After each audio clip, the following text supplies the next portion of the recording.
Durante muito tempo, o Mar da Nazaré foi prenúncio de tragédia. Tragédia demasiadas vezes confirmada. É irónico que agora venha gente de todo o mundo para jogar com o mar tremendo da Nazaré.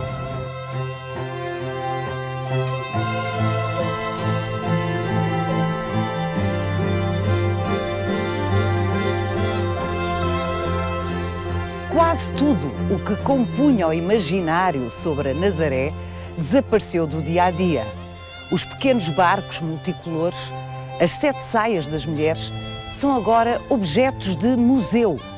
Sobreviveram, claro, os filmes e as fotografias que grandes figuras da arte do século XX produziram sobre esta comunidade singular.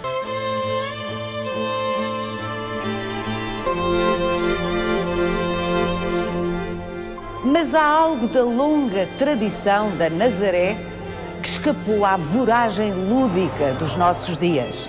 Para isso, temos de ascender ao sítio da Nazaré.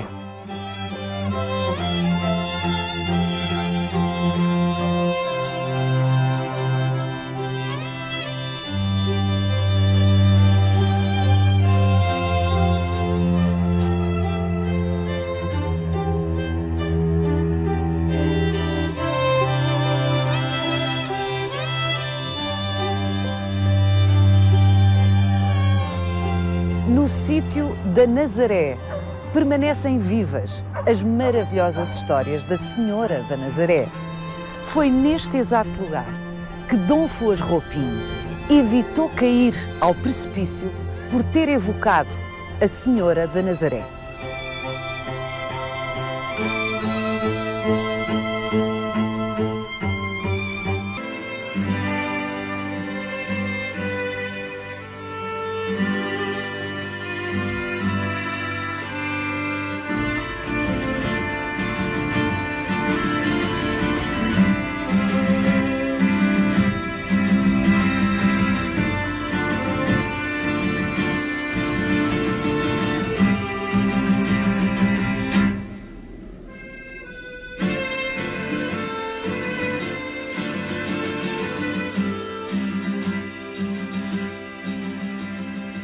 João Oliva Monteiro. Olá. Olá, Tudo vamos bom? sentar-nos, acho ótima ideia.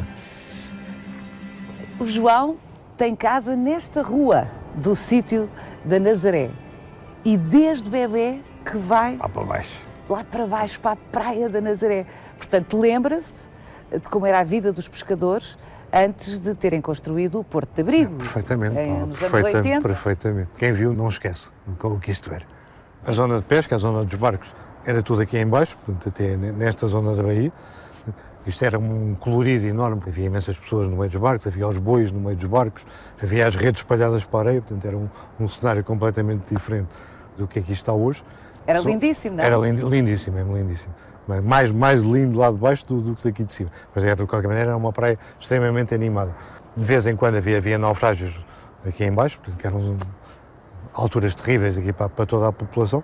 E lembro-me do último, que não foi aqui na praia, foi lá ao fundo, na praia de Salgados, foi à noite, uma traineira, isto eram cerca de 2 da manhã, e comecei a ouvir uns gritos lá em baixo, portanto, e toda aquela zona lá de baixo se espalhou o som dos gritos. Portanto, eram uns gritos localizados e de repente era toda uma povoação que gritava, sobretudo as vozes das mulheres, e meti-me no carro, fui até lá abaixo, e era, pá, às tantas, eu próprio chorava, porque toda a gente pensava que tinha familiares no mar, pensava que teria sido um naufrágio de alguém da sua família que tinha morrido. Portanto, não sabia ainda quem tinha não naufragado. Sabia, ninguém sabia qual teria sido o barco que teria naufragado, mas foi assumido como, aliás, isto era uma grande coletividade, uma grande família, toda a gente assumiu, mesmo que não fosse de família genética, família de sangue, era da família pescatória, portanto era um meio muito unido.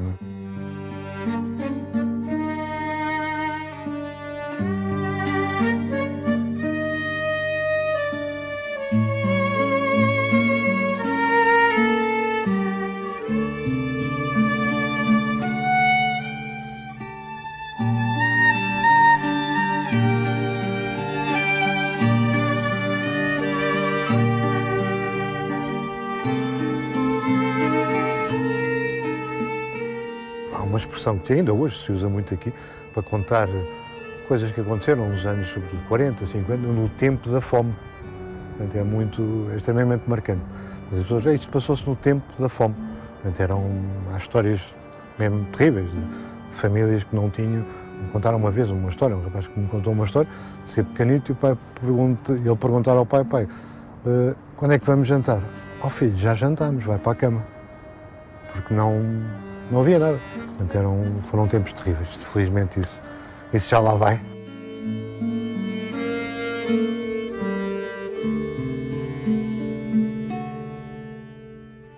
É irónico, João, que quando finalmente se conseguiu construir o Porto de Abrigo, foram décadas de projeto até conseguirem construir o Porto de Abrigo aqui na Nazaré, coincidiu esse tempo, os anos 80, com o início do declínio das pescas em Portugal. Portanto, há aqui uma espécie de paradoxo, quando finalmente os pescadores da Nazaré tinham condições para trabalhar com mais segurança, acabou a pesca, enfim, caricaturando é isto, não é? Sobretudo vieram os arrastões do norte para aqui, portanto houve até uma revolta, quase uma revolta popular contra os arrastões, portanto, mas aqui já não havia barcos, portanto, os barcos foram todos abatidos. Portanto, políticas da União. Sim, mas completamente, mas de vez em quando havia barcos que ardiam na praia, portanto eram abatidos, deitava-se fogo, era um espetáculo muito bonito à noite. Portanto, mas ao mesmo tempo... Dantesco quase, porque entre as tábuas o barco começava a arder no interior e começavam as fissuras entre as tábuas a deixar passar as chamas. Era que via-se um esqueleto negro, uma luz intensa por dentro, e a pouco e pouco o barco ia desaparecendo, ficavam cinzas com montes de pregos no sítio que fazia o formato do barco. O João, de alguma forma, é testemunha de dois tempos na Nazaré, radicalmente diferentes. Os tempos da vida dura e aflitiva e miserável e ao mesmo tempo heroica. Heroica. Não é? Esta entrada e saída do mar eram feitos heroicos. E este novo tempo, que é um tempo em que o mar feroz, de repente, é amigo da Nazaré neste sentido, no sentido em que chama surfistas do mundo inteiro e abre-se um novo negócio para a Nazaré. É normal nesta rua onde nós estamos haver pessoas que perguntam onde é que são as ondas grandes? Não é aqui, pois não, é do outro lado. Não, assim, onde é que são as ondas? É uma ânsia de ver ondas grandes, ondas muito grandes. E hoje não estão ondas grandes, pois não? Agora não.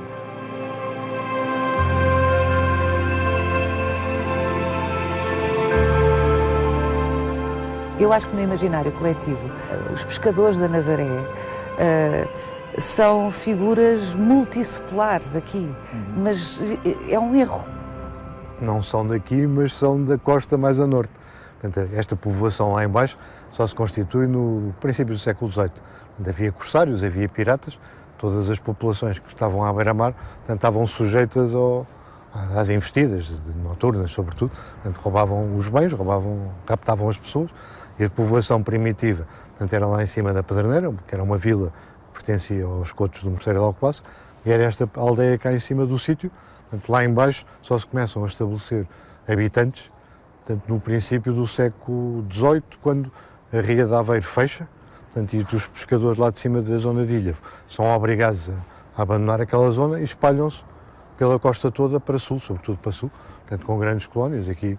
E a população lá de baixo, ainda hoje em dia, que se chama a praia, aquela zona, portanto, é bastante distinta, hoje menos, mas ainda há 20, 30 anos, as pessoas lá de baixo eram as pessoas da praia, cá de cima as pessoas do sítio e lá em cima as pessoas da Pedreneira, comunidades completamente distintas, onde havia inclusivamente problemas entre casamentos, entre comunidades. Extraordinário. Uma pessoa do sítio que casasse com outra pessoa da praia causaria grandes problemas porque eram comunidades extremamente separadas hoje em dia. As pessoas vivem nos bairros novos aqui à volta, está tudo diluído. Fala tudo a mesma linguagem. Isto de facto mudou imenso, mas há uma coisa que permanece. E daí o nosso encontro aqui no sítio da Nazaré, que são as maravilhosas histórias da Senhora da Nazaré. Se quiser que eu lhes conte, vamos ao santuário, que é mesmo aquele lá, de um minuto a pé. Vamos embora, foi para isso que eu cá vim.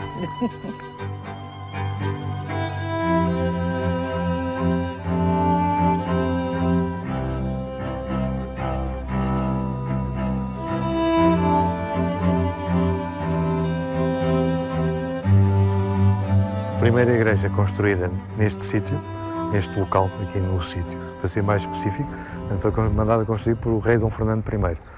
Em 1377, porque a capela primitiva já era pequena para albergar tanta gente que aqui vinha, manda construir uma igreja que, entanto, foi sendo alterada ao longo dos séculos, até aos finais do século XIX. Portanto, isto, a igreja que temos aqui, portanto, é o produto de todas essas alterações consecutivas. Eu, segundo aprendi, João, desde Dom Fernando, os reis que intervieram de uma forma mais forte aqui foram Dom João I, Dom João II, Dom Manuel I, Dom Afonso VI, fez uma grande intervenção. Sim. Dom João V também.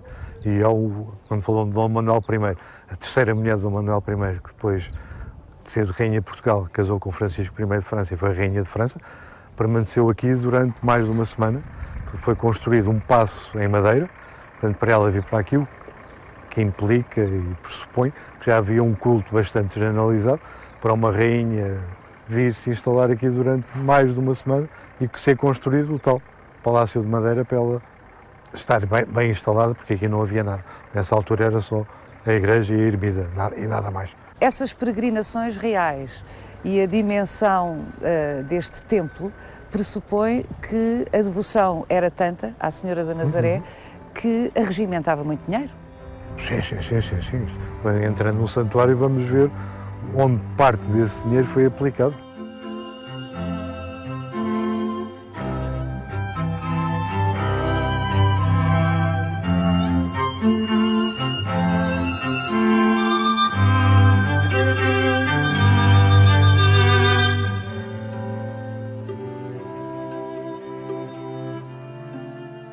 É linda. Aquilo que eu lhe tinha dito lá fora realmente é esplendorosa, não é? É de facto, vê-se que foi investida sucessivamente de melhorias e de engrandecimento. E o escudo da Casa Real continua presente nestes embutidos, aqui nos mármores, como depois veremos na sacristia também. Exatamente, porque de facto é uma igreja com proteção real desde a primeira hora. Desde a sua fundação. E temos estes azulejos holandeses que são magníficos, que foram encomendados pelo santuário à Holanda, uma firma holandesa. Século XVIII, não é? Logo no princípio do século XVIII, 1708. Portanto, são escolhidos os temas dos painéis, vêm da Holanda todos numerados num grande navio, desembarca em Lisboa, portanto, sobe o Tejo num navio mais pequeno até perto de Vila Franca, e daí até aqui vêm carros de bois. Portanto, há o registro que sobrevive aqui no arquivo da confraria, tanto da encomenda como da viagem, que vieram sempre acompanhados de um senhor holandês, portanto, responsável da montagem, pela primeira vez aqui nestas paredes, onde encaixam na perfeição. É sempre fantástico ver essas histórias sobre azulejos, não é? Quer dizer, é o puzzle complexo e frágil. Sim, frágil. E então, faz tantos quilómetros, não é? Chegam intactos aqui. É incrível. E este painel aqui é fantástico. O Jonas a ser lançado à baleia. É incrível. Para mim é o mais fantástico. Eu diverto-me sempre imenso estes painéis onde se representam animais que nunca se tinham visto. Sim, não é? esta baleia, portanto, claramente os holandeses que fizeram isto, o pintor nunca tinha visto uma baleia. Mas resultou uma coisa ainda melhor. Não, muito melhor que Uma qualquer baleia fotografia verdadeira. de uma baleia. É fantástico.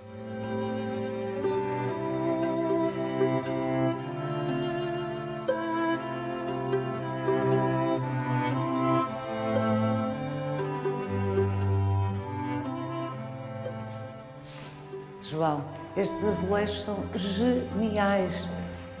Estes são Devo dizer, portugueses. são portuguesíssimos e devo-lhe dizer que acho que gosto mais deles do que dos holandeses. Tem mais força, são mais. É uma coisa mais vivos. mais forte. O adjetivo é esse. Tem aqui uma Nossa Senhora fantástica, neste teto. Lindo.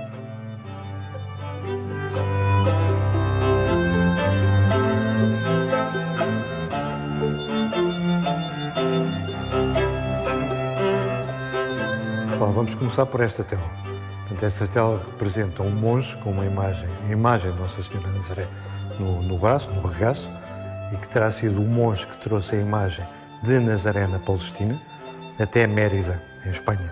Portanto, daí o nome de Nossa Senhora da Nazaré, que é o local onde ela primeiro terá sido venerada. portanto, literalmente Nazaré, onde cresceu Jesus. Precisamente. Portanto, a imagem é transportada até Mérida, um mosteiro. Isso mais ou menos quando? Anterior ao século VIII. Não temos registros, mas portanto, aquele registro dela chegar a um mosteiro que se chamava Mosteiro de Cauliniana, onde a imagem fica até ao ano em que acontece a Batalha de Guadalete, que é 711. Portanto, a Batalha de Guadalete acontece porque os muçulmanos atravessam o estreito, invadem a península, as tropas cristãs que eram comandadas pelo rei Rodrigo, foi o último rei visigodo, esperam as tropas muçulmanas, há uma grande batalha onde os cristãos são desbaratados e a sorte do rei não desconhece qual foi, e segundo é contado aqui nestas telas, o rei terá trocado os seus trajes reais, que é a personagem principal à esquerda junto ao seu cavalo, com um mendigo para poder escapar despercebido do campo de batalha e se poder refugiar a algures. Acontece aquela troca de indumentária e o rei vai ter ao mosteiro de Cauliniana onde estava a imagem. E está aqui, nesta tábua, perante o altar onde está a Nossa Senhora da Nazaré, e está um monge que eu vê-lo a chorar e a prantear-se ali em frente à imagem, vem ter com ele e lhe pergunta se quer ser ouvido em confissão. O rei confessa-se e quando se confessa diz quem é. Rodrigo, rei dos visigodos, vencido na Batalha de Guadalete. E vestido de mendigo para conseguir escapar. O monge propõe-lhe, eu vou abandonar o mosteiro, portanto, e vou-me dirigir para o litoral atlântico, se queres vir comigo. Portanto, o rei diz que sim, senhora, vêm os dois e vêm ter aqui, é este sítio onde hoje é a Vila da Nazaré, que herdou o nome da imagem, ao contrário do que normalmente acontece, que são os sítios que dão o nome às imagens que lá são veneradas, e que é o contrário. É uma imagem que vem da Nazaré da Palestina até este local em Portugal, este sítio da Nazaré, que mais tarde forma a Vila da Nazaré. Portanto, uma vila que recebe o nome de uma imagem que vem do Mediterrâneo Oriental até aqui à costa atlântica. Extraordinário. Estamos no século VIII. Oitavo. E a história continua daquele lado. Vamos lá. É uma espécie de banda desenhada, não é? Incompletamente. Isto é muito, muito didático. Quando o monge propõe ao rei fugirem juntos, trazem a imagem de Mérida aqui para este sítio. E estão ali os dois representados nesta tela, portanto, junto ao bico onde aconteceu o milagre de Dom Afonso Roupinho, 4 séculos depois. Estão os dois lá representados e por baixo está representada uma grutazinha onde está a imagem escondida. Portanto, eles escondem a imagem. Sim, o monge terá ficado a viver aqui neste promontório, o rei terá ficado a viver no monte, portanto, a encontrar-se-iam regularmente, porque aqui perto, o que me faz querer ser a razão deles virem para este sítio, aqui muito perto, a 4, 5 km a sul, há o antigo mosteiro de São Gião e a igreja de São Gião, classificada como monumento nacional desde 1986 e desde então à espera de uma reabilitação urgente.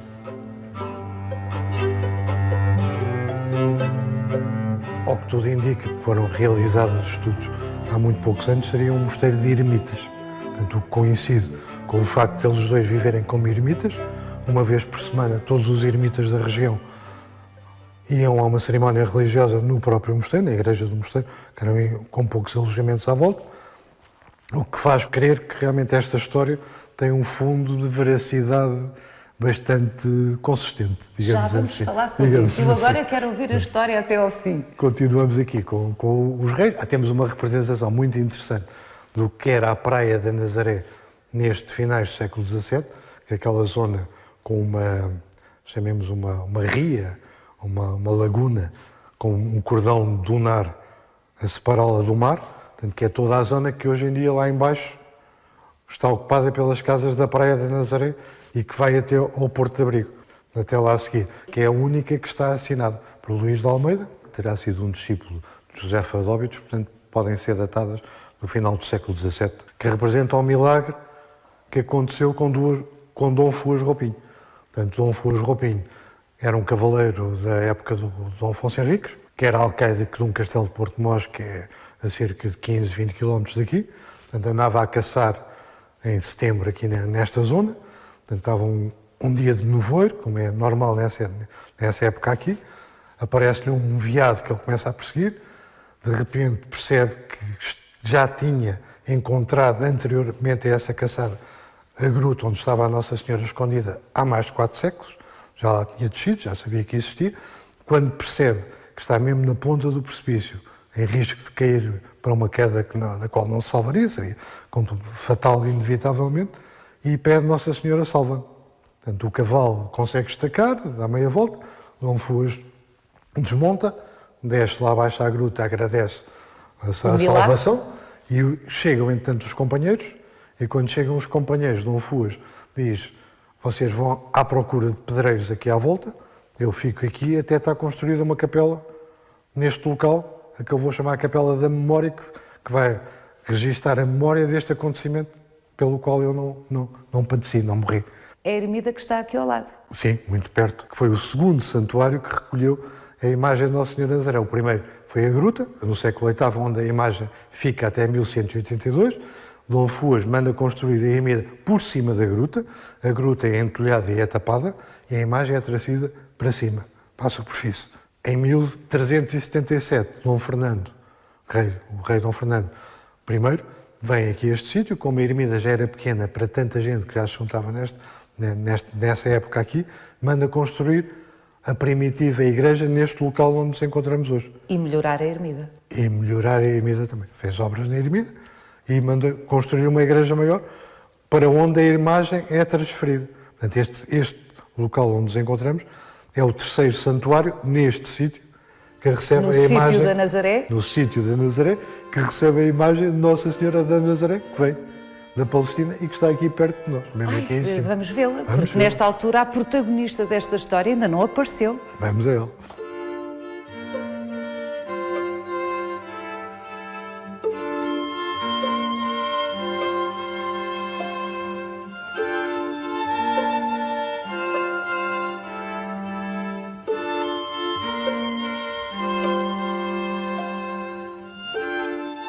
E aqui está a imagem, Paula. Tão pequenina. Tem cerca de 25 centímetros, é de madeira. A datação é difícil, portanto, não sabemos se será uma réplica de uma imagem original que terá vindo realmente do Mediterrâneo Oriental, porque há um pormenor nesta imagem que me faz crer isso, que é a coifa que a senhora usa na cabeça para recolher. Era uma touca que usavam as senhoras desta época no Oriente. Portanto, há representações disso nos mosaicos da Imperatriz Teodora, nos mosaicos da Ágia Sofia, em Santa Sofia, em Istambul, nos ícones russos. Portanto, aparecem sempre estas imagens com umas cabeças muito grandes, com os véus por cima, provavelmente uma réplica dessa imagem original, trazida pelo monge e pelo rei. E que Dom Fuas Roupinho terá evocado.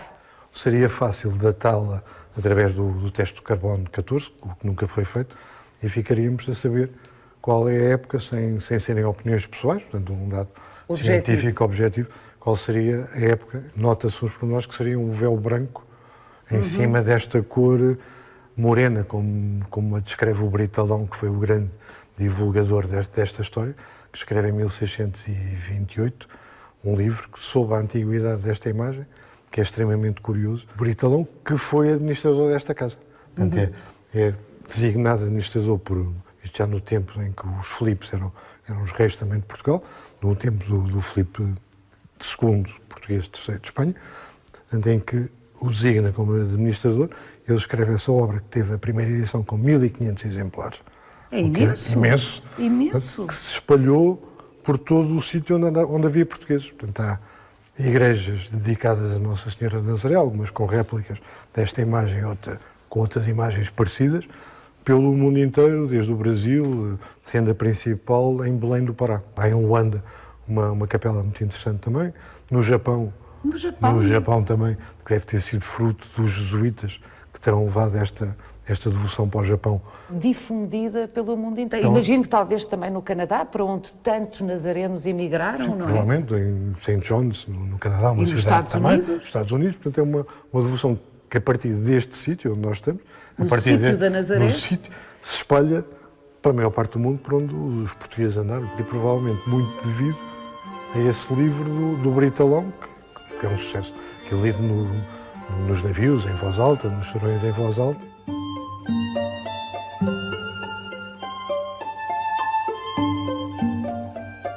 Quando se diz que a Ermida da Memória, alegadamente mandada construir por Dom Fuas Roupinho, é mesmo ao lado do santuário, da igreja da Senhora de Nazaré, não é uma força de expressão. É fortíssimo, É muito, aqui muito mesmo. perto. É aqui mesmo ao lado mesmo. É mesmo ao lado do bico onde o Dom Fuas se ia precipitando.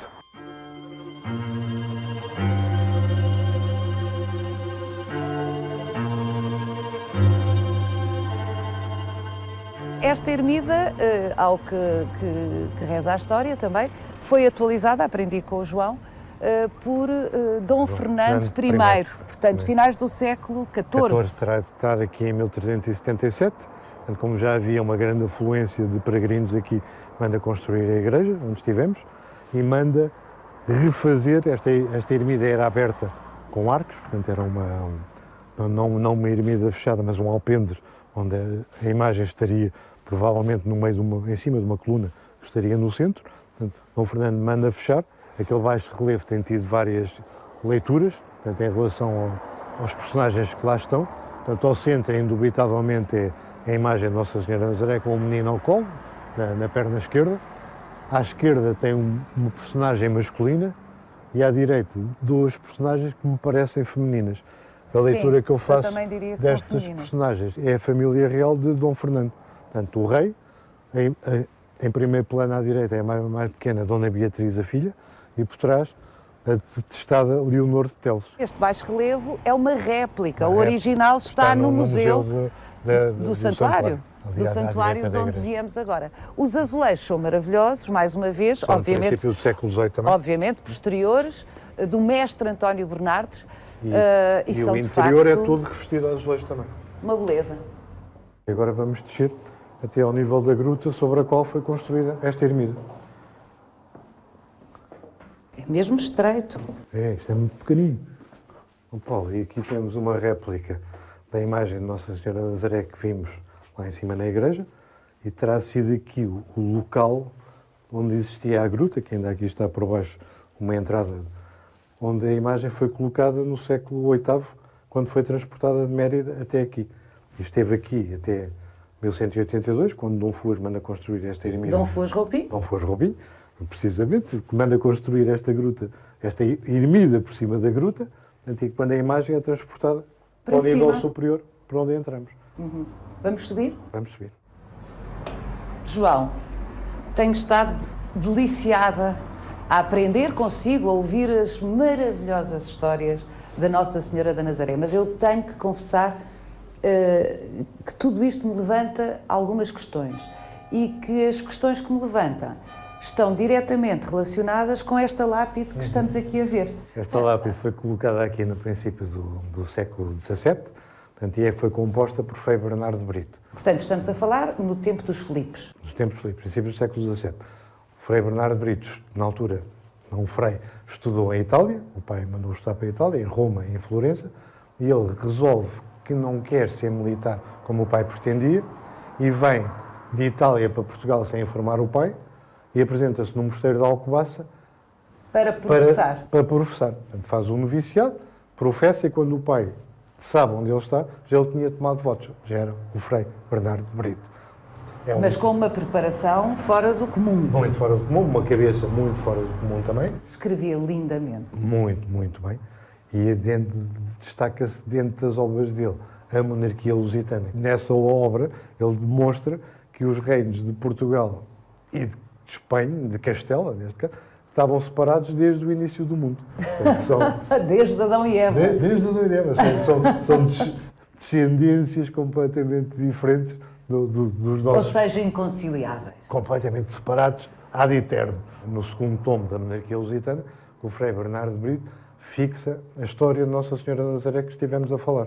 Ele diz, a história que nos contou. Precisamente, ele diz que encontra um pequeno pergaminho no arquivo do Mosteiro de Alcobaça, o que não é de estranhar, porque tinha um arquivo fabuloso, e nesse pergaminho, que teria estado aqui embaixo na gruta de onde saímos agora, foi levado daqui para o arquivo do Mosteiro de Alcobaça, é contada a origem da imagem de que falamos. Portanto, a história de que veio da Palestina... Veio da Palestina, de que... para Mérida, de Exato. Mérida para aqui, que ainda não tinha nome e ficou conhecido como o sítio da Nossa Senhora da Nazaré. O sítio da Nazaré é Nazaré hoje em dia. Toda essa história é fixada por pelo Frei Bernardo de Brito, o que mandou, entretanto, fazer esta lápide com uma espécie de síntese dessa história. em Latim, evidentemente. obviamente.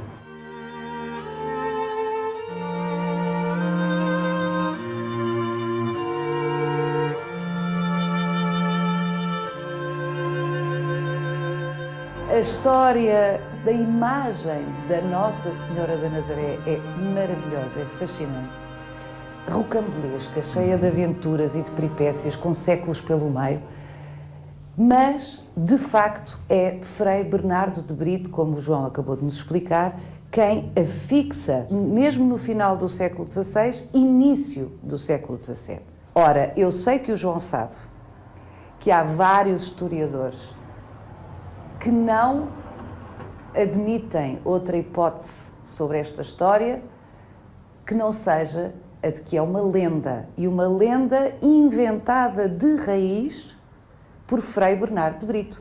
Porque Frei Bernardo de Brito, como também já aqui foi dito, escrevia lindamente, e essa obra, A Monarquia Lusitana, é no fundo a invenção de uma história de Portugal heroica. É de alguma forma o primeiro historiador, mas num registro épico, sobre os portugueses, patriótico. E, portanto, nesse registro, Frei Bernardo de Brito terá criado esta lenda. Mas há factos anteriores que rebatem essa ideia. 200 anos antes de Bernardo de Brito ter escrito, já Dom Fernando tinha vindo aqui, em peregrinação. O que não faz sentido, não sendo isto já um grande culto, uma grande devoção, uma imagem muito especial. Isto era um sítio completamente ermo, de difícil acesso. Não era muito normal o rei vir aqui, como vir a terceira mulher, Dom Manuel I, vir aqui ficar uns dias. Portanto, Bernardo de Brito, quando escreve, já havia uma devoção consolidada há séculos. Eu percebo esse argumento do João e parece-me que é perfeitamente possível que Frei Bernardo de Brito tenha colocado por escrito qualquer coisa que era de tradição oral, faz sentido. A segunda parte da história da Senhora de Nazaré, que envolve o Dom Fuas Roupinho, é que é quase unanimemente recusada pelos historiadores que se têm debruçado sobre esta matéria. O Bernardo de Brito diz que encontrou um documento que referia que por baixo desta ermida haveria uma gruta. Portanto, esta ermida tem esta área tão reduzida, menos de 10 metros quadrados, e parece-me quase impossível, 400 anos depois do milagre de Dom Fuas, um homem chegar aqui e dizer, aqui por baixo deve haver uma gruta.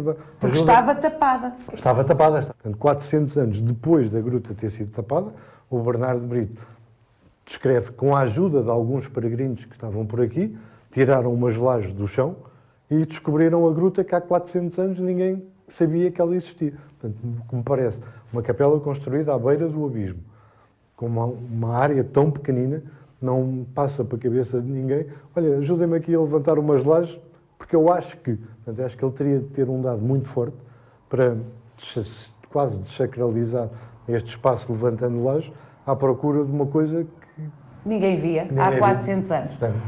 João, mas ninguém nunca viu nenhum documento sobre a existência de Dom Fuas Roupinho, esse alegado companheiro de Dom Afonso Henriques. Mas há vários historiadores que referem que Dom Fuas Roupinho é um personagem do qual não existem documentos coevos, como acontece com vários Quando se diz personagens. coevos, é contemporâneos da Contemporâneos personagem. do Dom Fuas Roupinho. Portanto, não chegaram até nós, ou até poderiam não ter existido. Portanto, na altura não era normal, não se ia ao notário fazer uma escritura de compra e venda. Portanto, os documentos eram qualquer coisa, não havia certidões de óbito, eram qualquer coisa de muito especial. E já passaram tantos séculos que é natural que muitos deles não tenham chegado até nós, tenham perdido ao longo destes séculos todos. Bom, João, entre documentos que não se encontram e historiadores cujas leituras são tão divergentes, acho que vamos ficar para sempre com esta história da vinda da imagem da Nossa Senhora de Nazaré para este sítio, numa bruma de mistério, o que não deixa de ser interessante. Muito, Não é? muito interessante.